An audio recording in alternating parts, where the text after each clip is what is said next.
আমাদের আজকের গল্প রূপোর কবচ।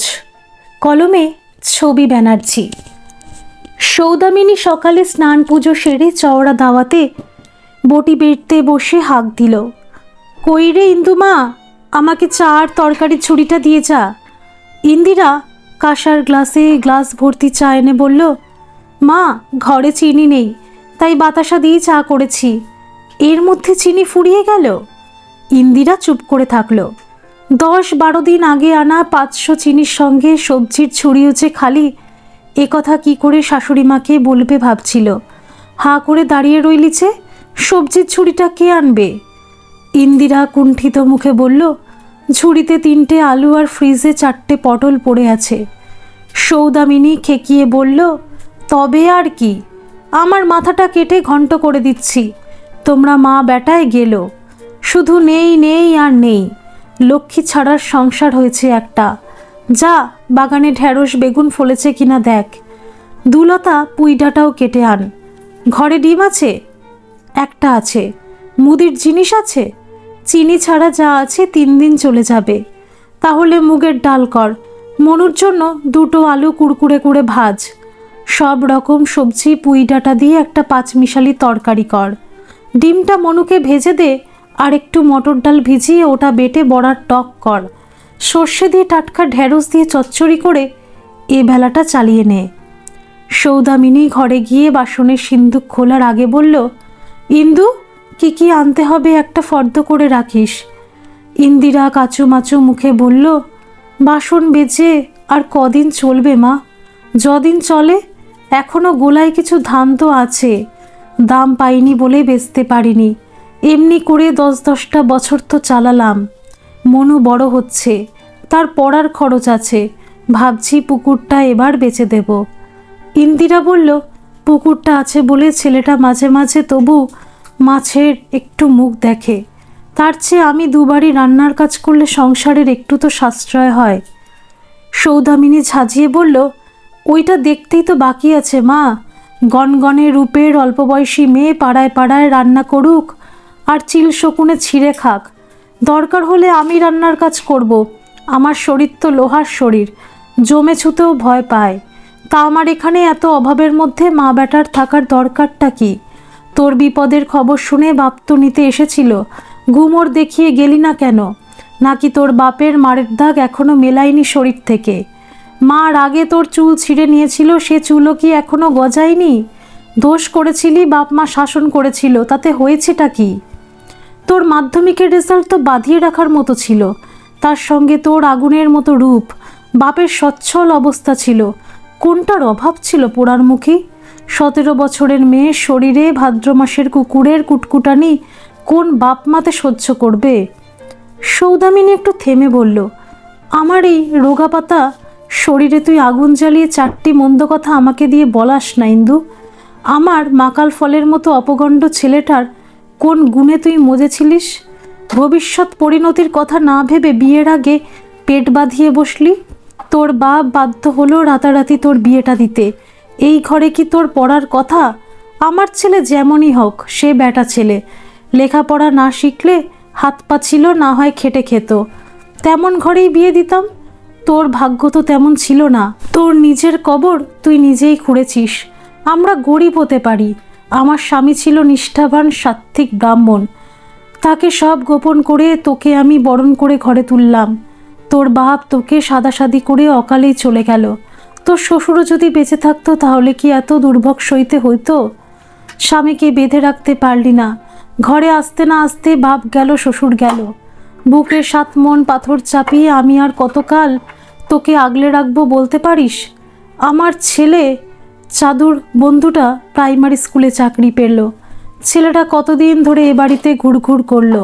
সে নিজে আমার কাছে তোকে বিয়ে করার প্রস্তাব দিয়েছিল। তোর ছেলের সব দায়িত্বও নিতে চেয়েছিল। তাকে তুই আমারই সামনে ঠাস ঠাস করে চড় মেরে তাড়িয়ে দিলি। এত অহংকার, এত তেজ তোর আসে কোথা থেকে? কি আছে তোর? সে ছেলে এখনও বিয়ে করেনি।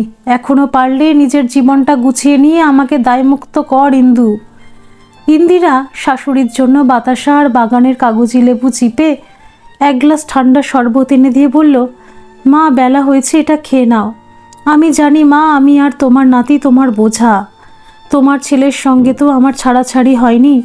তুমি বিয়ের কথা কি করে বলতে পারছো?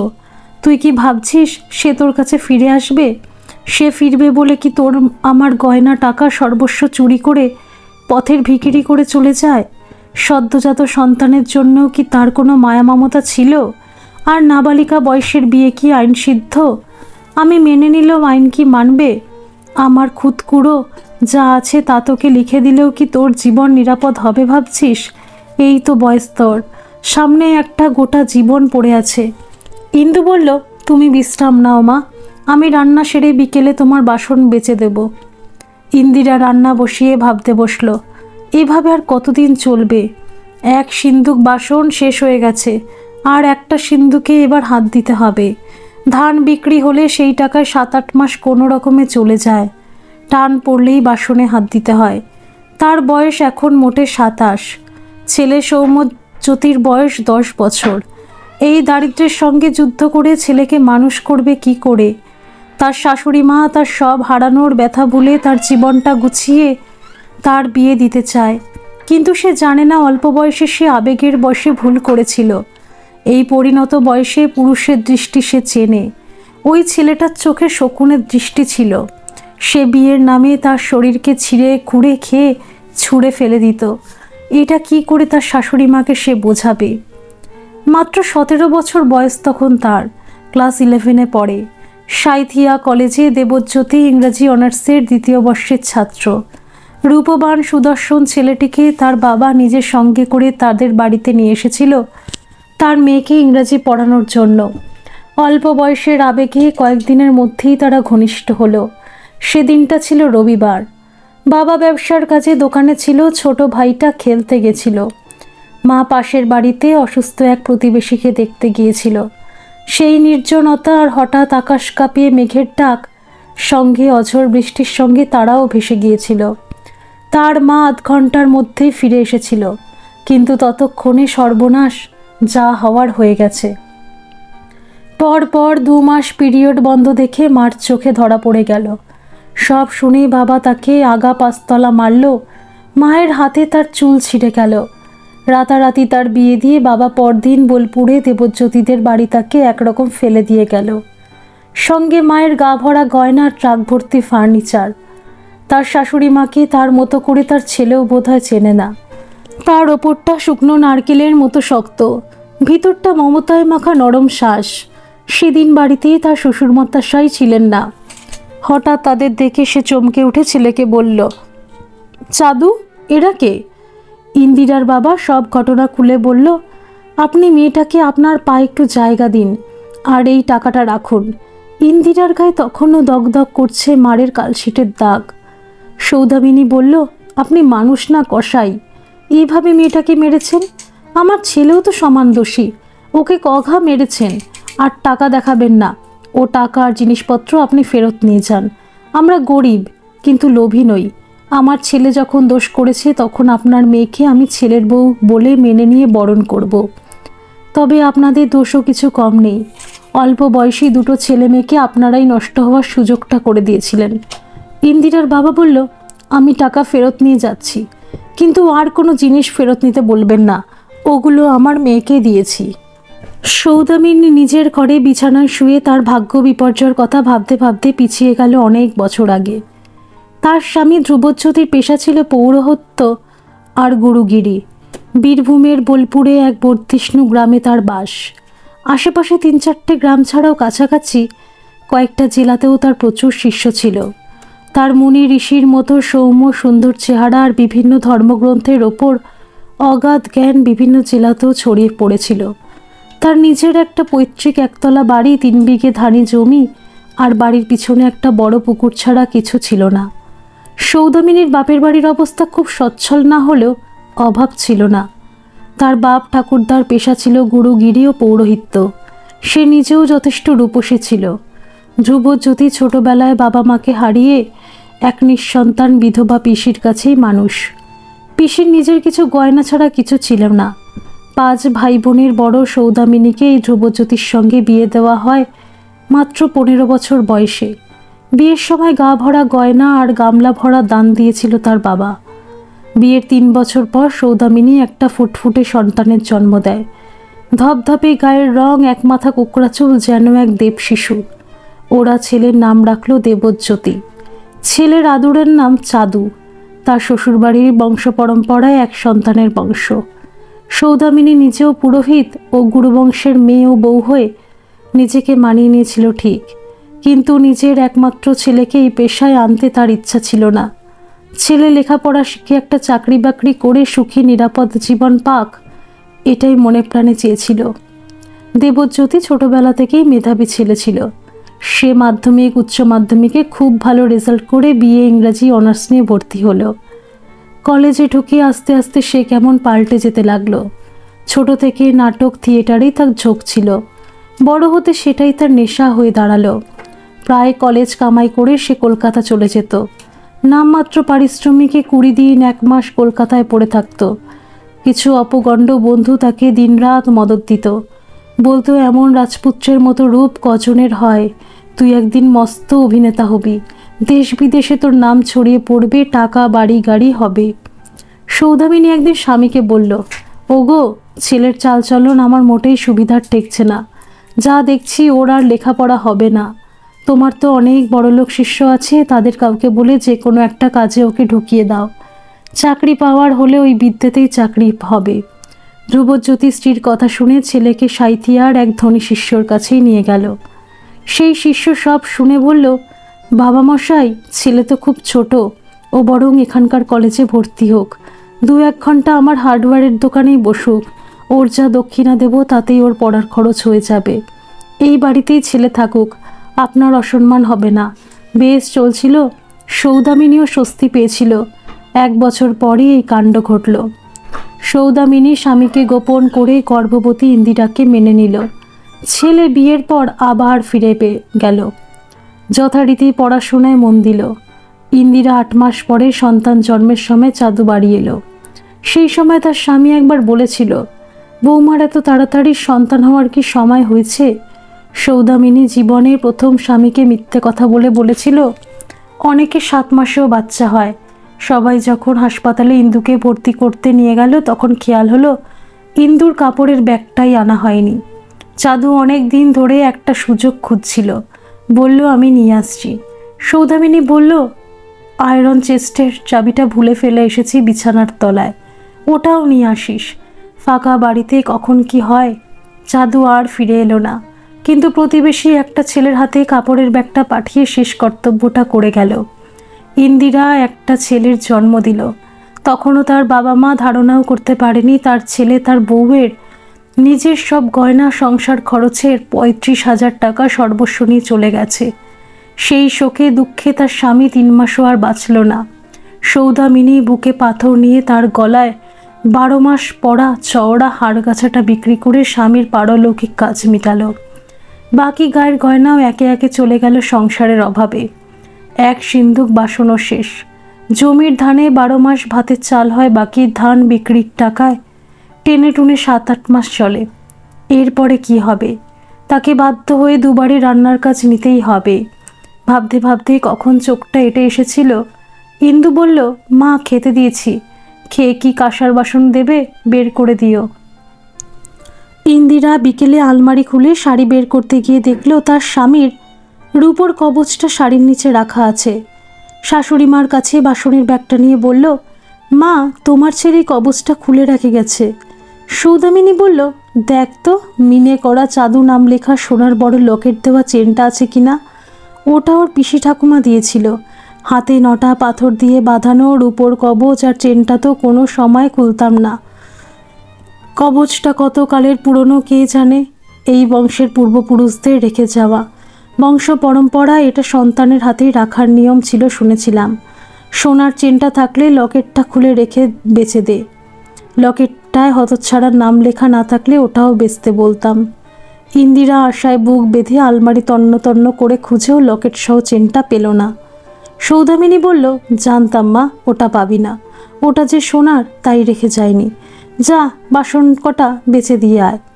ইন্দিরার কি মনে হতে কবচটাও সঙ্গে নিয়ে গেল। ভাবল যা দূর 300 টাকা দাম পাওয়া যায়, অভাবের সংসারের যেটুকু সাশ্রয় হয়। প্রথমে চেনা কাঁসার বাসনের দোকানে গিয়ে ইন্দিরা বাসন কটার দাম পেল 2200 টাকা। একটা বড় সোনার দোকানে গিয়ে মালিককে বলল, দেখুন তো এটার কি দাম পাওয়া যাবে। মালিক বলল, এটা বহু পুরনো জিনিস, একটু পরিষ্কার করলে আপত্তি আছে মা? পরিষ্কার করুন।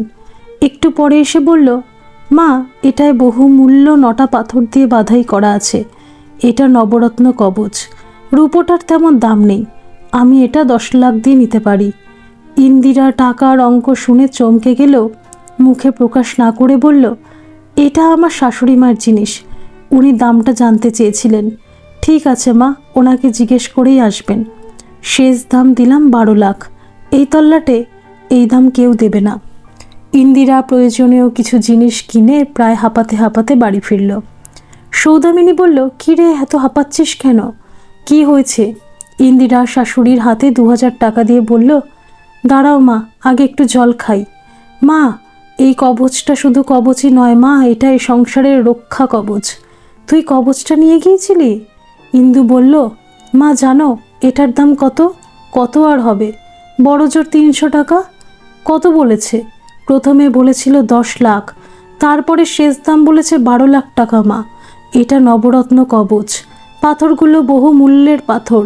কি বলছিস তুই, মাথা ঠিক আছে তোর? ঠিক বলছি মা।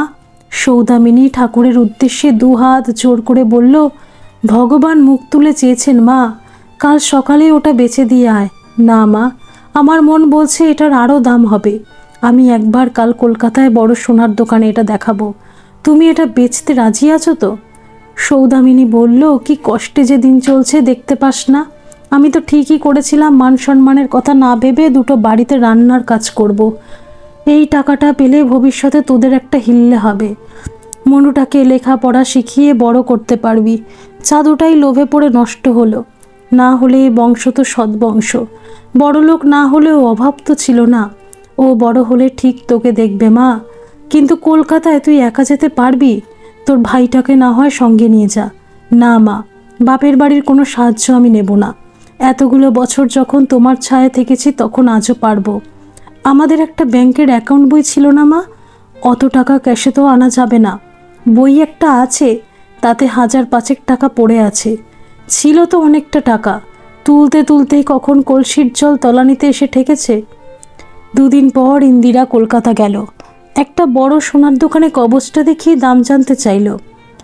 বয়স্ক ভদ্রলোক ওটা দেখে খানিকটা নাড়াচাড়া করে বললেন, দেখুন এটাতে 6টা পাথর বহু মূল্যবান, বাকি 3টে তুলনায় দাম কম। আমি আপনাকে এটার 35 লাখ টাকা দাম দিতে পারি। এটা আর কোথাও দেখিয়েছেন? না, এটা বড় দোকান বলে এখানেই প্রথম এসেছি। আপনি ন্যায্য দাম দিলে আমি কোথাও যাব না। আমার স্বামী বহুদিন নিরুদ্দিষ্ট, সংসারে বয়স্ক শাশুড়ি ছাড়া কেউ নেই, সংসার কায়ক্লেশেই চলে। টাকাটা পেলে একটু ঘুরে দাঁড়ানোর চেষ্টা করতাম। আপনি আরও 5টা দোকানে দাম যাচাই করতেই পারেন। ইন্দিরা বলল, আপনি ওটা পুরো 40 দিলে এটা আপনাকেই দেব। আমি জানি আপনি ওটাতে অনেক প্রফিট করবেন।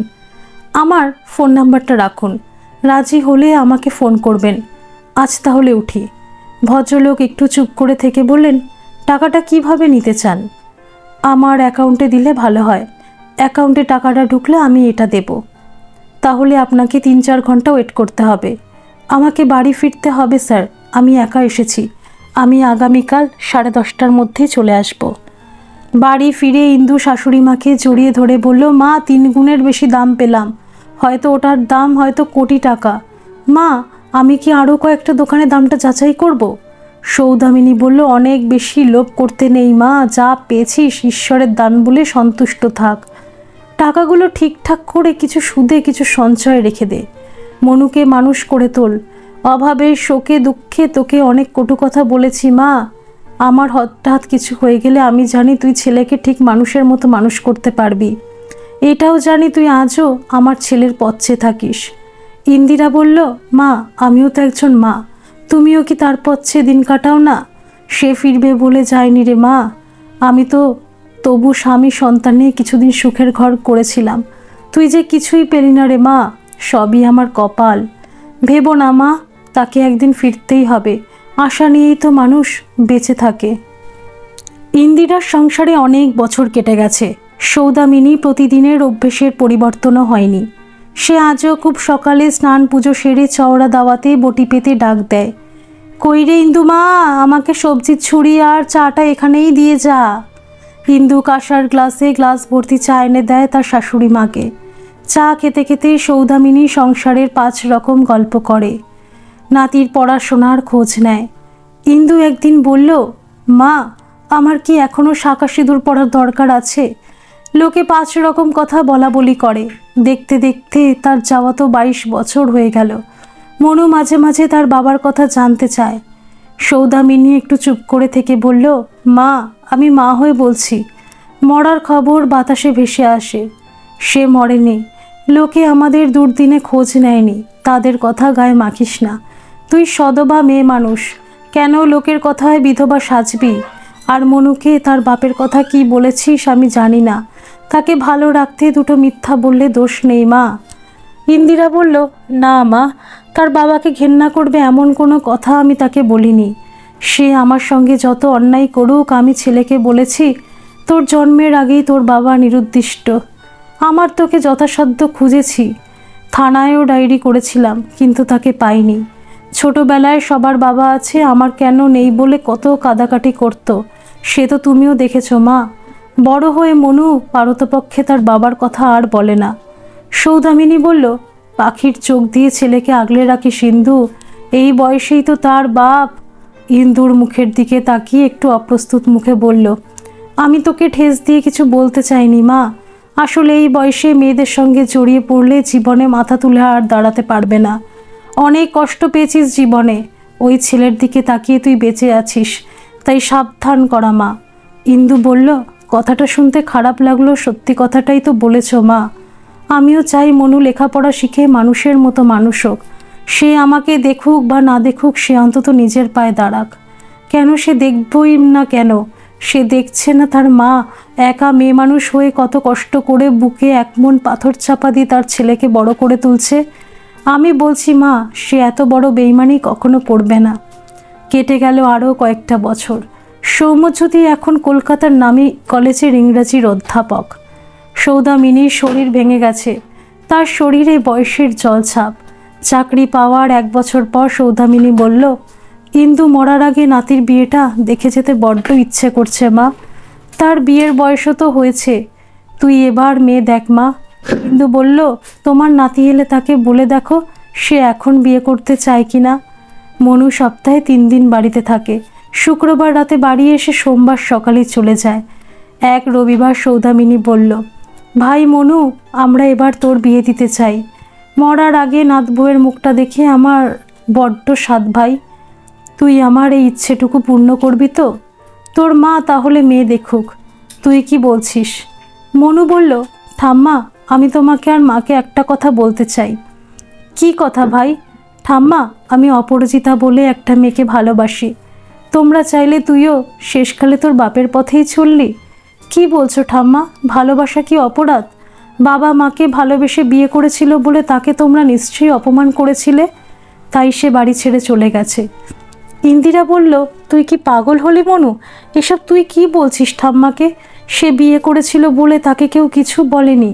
তোর ঠাম্মা নিজে আমাকে বরণ করেছিল, তার স্বভাবটাই বাউন্ডলে ছিল। ঝোঁকের মাথায় বিয়ে করে ঘরে তার মন ঢোকেনি, তাই সে ঘর ছেড়েছিল। তোর ঠাম্মা তোর আমার কাছে ভগবান। ঠিক আছে, আমরা তোর পছন্দের মেয়ের সঙ্গেই তোর বিয়ে দেব। সৌদামিনী বলল, ভাই, বিয়ের আগে তার সঙ্গে আমাদের আলাপ করাবি না? মনু ঠাম্মার গলা জড়িয়ে ধরলে বলল, আমাকে ক্ষমা করো ঠাম্মা, এক রবিবার তাকে এখানে নিয়ে আসবো। এর 1 মাস পরেই সৌদামিনী অসুস্থ হয়ে পড়ল। ইন্দু মনু চিন্তিত হয়ে পড়ল। ডাক্তার দেখানো হলো। ডাক্তার বললেন ওনার সাধারণ জ্বর হয়েছে, বয়সের জন্য দুর্বল হয়ে পড়েছেন। আমি শুধু ওষুধ লিখে দিলাম। 3 দিন পর কতগুলো রক্তের টেস্ট করাবেন। জ্বরের ঘোরে সৌদামিনী নাতির হাত ধরে ভুল বকছে। ও চাদু, এলি বাবা, কেন চলে গেলি এমন করে? মনু বলল, মা, ঠাম্মা বাবাকে খুঁজছে। আমি ভাবছি খবরের কাগজে একটা বিজ্ঞাপন দেব, বাবা যদি বেঁচে থাকে তাহলে নিশ্চয়ই তার চোখে পড়বে। আগে কেন যে দিলাম না মা। দিন 7 পর এক অপরিচিত ভদ্রলোক এই বাড়িতে এলেন। এসে নমস্কার করে বললেন, আমি দেবজ্যোতির বন্ধু। সেই আমাকে এখানে পাঠিয়েছে। আমি একলা একবার তার মার সঙ্গে দেখা করতে চাই। ইন্দু ভদ্রলোকের টুপির আড়ালে মুখের দিকে স্থির দৃষ্টিতে কিছুক্ষণ চেয়ে থেকে বলল, উনি ঘরে বিশ্রামে আছেন, আপনি দেখা করে আসুন। ঘরে এসে ভদ্রলোক তার চেন সহ লকেটটা শার্টের বাইরে বের করে সৌদামিনীর পা ছুঁয়ে প্রণাম করল। সৌদামিনী এক দৃষ্টে লকেটটার দিকে চেয়ে থাকলো কিছুক্ষণ, তারপরেই পাশ ফিরে শুয়ে থাকলো। ভদ্রলোক বাইরে এসে ইন্দিরাকে বলল, আমার বন্ধু এই গয়নাগুলো আপনাকে দিতে অনুরোধ করেছে, সঙ্গে এই খামটা পরতে অনুরোধ করেছে। ইন্দু নমস্কার করে বলল, তাকে ধন্যবাদ জানিয়ে বলবেন এগুলো আমাদের গয়না নয়। ভদ্রলোক চলে গেলে ইন্দু খামটা খুলল। একটা লম্বা চিঠি দেখে পড়তে শুরু করলো। ইন্দু, আমি জানতাম মা আমাকে চিনেও চিনবে না। আমার নিশ্চিত বিশ্বাস তুমিও আমাকে চিনেছিলে। যে কথা বলার জন্য এই চিঠি লেখা। আমি হয়তো এ জীবনে আমার মুখ তোমাদের দেখাতাম না। যে অন্যায় আমি করেছি তার ক্ষমা হয় না, কিন্তু আজ ধর্ম সংকটে পড়ে আমাকে দেখা করতেই হলো। এই বিজ্ঞাপন না দেখলেও আমাকে যেতেই হতো। আজ তোমার ছেলেকে আমার ছেলে আমি দাবি করব না। আমি এতদিন জানতামই না তোমার ছেলে না মেয়ে হয়েছে। আমি নিজেকে কৈফিয়ত বা নির্দোষ প্রমাণ করার জন্য চিঠি লিখছি না, তবু অনুরোধ করছি চিঠিটা শেষ পর্যন্ত পড়ো। আমি তোমাদের টাকার গয়না নিয়ে মুম্বাই গিয়েছিলাম। খুব ছোটবেলা থেকে স্বপ্ন দেখতাম আমি সিনেমায় অভিনয় করব। সেই ইচ্ছা পূরণ করতেই আমি ঘর ছেড়েছিলাম।